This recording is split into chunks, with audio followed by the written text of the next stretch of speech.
नमस्कार। Seat scanner के साथ मैं राकेश रंजन। सीट स्कैनर में हम बिहार विधानसभा की 243 सीटों को बारी बारी से स्कैन कर रहे हैं। इसी कड़ी में आज बारी है पटना के विक्रम विधानसभा सीट की। विक्रम विधानसभा सीट जहां की भूमिहार जाति के वोटर्स अच्छी संख्या में हैं और यही वजह है कि यहां मुकाबला भी ज्यादातर भूमिहारों के बीच ही देखने को मिलता है। प्रमुख पार्टियां भूमिहार कैंडिडेट ही यहां से देती हैं।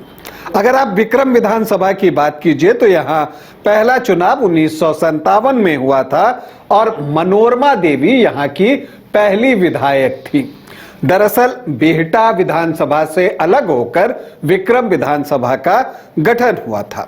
कुल 16 चुनाव अब तक हुए हैं, जिसमें कांग्रेस 6 बार, लेफ्ट 4 बार, बीजेपी 3 बार, एलजेपी, जनता पार्टी और भारतीय क्रांति दल ने एक बार कामयाबी हासिल की है। मतलब यहां कांग्रेस, लेफ्ट, राइट, सोशलिस्ट सभी विचारधारा को प्रश्रय मिला है और सभी को कामयाबी भी मिली है। अगर यहां से आप सफल उम्मीदवार की बात करें जिन्होंने विक्रम विधानसभा का सर्वाधिक बार प्रतिनिधित्व किया है तो वो हैं रामनाथ यादव, सीपीआई के कैंडिडेट। 4 बार यहां से चुनाव जीतने में सफल रहे हैं, जबकि अनिल कुमार यहां से 3 बार चुनाव जीते हैं। अब अगर यहां के आखिरी 3 चुनाव की बात कीजिए तो यहां पर आपको दिखेगा कि 2 बार कांग्रेस और 1 बार बीजेपी को कामयाबी मिली है।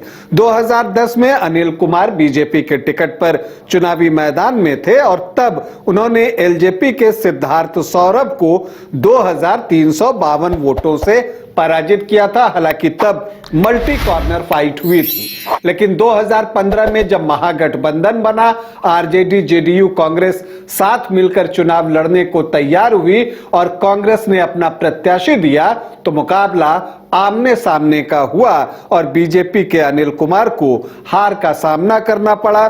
सिद्धार्थ सौरभ जो पिछला चुनाव एलजेपी के टिकट पर लड़े थे वो कांग्रेस प्रत्याशी बने और उन्होंने 44,311 वोटों की जीत हासिल की। फिर 2020 आता है, सिद्धार्थ सौरभ एक बार फिर से कांग्रेस के प्रत्याशी थे, लेकिन इस बार बीजेपी ने अपना प्रत्याशी बदल दिया, अतुल कुमार को अपना प्रत्याशी बनाया तो अनिल कुमार बागी बनकर चुनावी मैदान में उतर गए। हालांकि अनिल कुमार ही दूसरे स्थान पर रहे, लेकिन सिद्धार्थ सौरभ ने 35,460 वोटों की जीत हासिल की। अब सवाल उठता है कि 2025 में क्या होगा। इस बार लोकसभा के चुनाव में भी मीसा भारती को यहां 4,730 वोटों की लीड मिली है। तो आपको बता दूं कि इस बीच जो बहुत कुछ बदला वो ये बदला कि सिद्धार्थ सौरभ जो कांग्रेस के टिकट पर चुनाव जीतते थे वो अब बीजेपी में शामिल हो गए हैं और अनिल कुमार जो पहले बीजेपी से यहां चुनाव जीत चुके हैं और पिछली बार टिकट न मिलने पर निर्दलीय लड़े थे वो अब कांग्रेस में शामिल हो गए हैं। तो मुकाबला एक बार फिर से सिद्धार्थ सौरभ और अनिल कुमार के बीच ही होने की पूरी संभावना दिख रही है। दोनों ही भूमिहार जाति से आते हैं। अब हम यहाँ के जातीय समीकरण को अगर देखें तो यहाँ पर जो अनुसूचित जाति के वोटर्स हैं वो 20.51% हैं, मुस्लिम 5%, यादव 13 से 15%, मतलब कि 18 से 20%।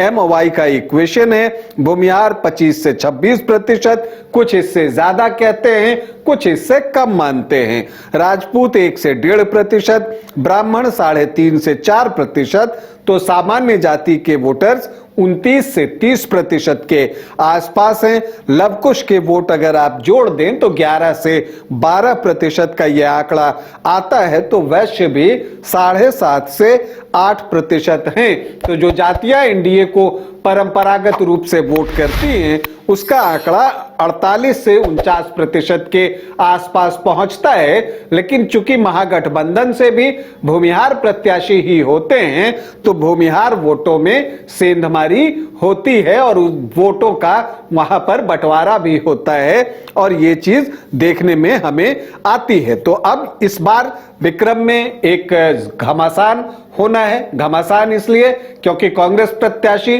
पिछले चुनाव के अब कमल फूल के निशान पर इस बार चुनावी मैदान में होंगे, तो अनिल कुमार जो है हाथ के निशान के साथ चुनावी मैदान में उतरेंगे। दोनों पुराने राइवल हैं, तो एक जबरदस्त मुकाबला दोनों के बीच में तो देखना है यहां पर कांग्रेस लगातार तीसरी जीत हासिल करती है या फिर यहां पर सिद्धार्थ सौरभ अपने लिए तीसरी जीत हासिल करते हैं।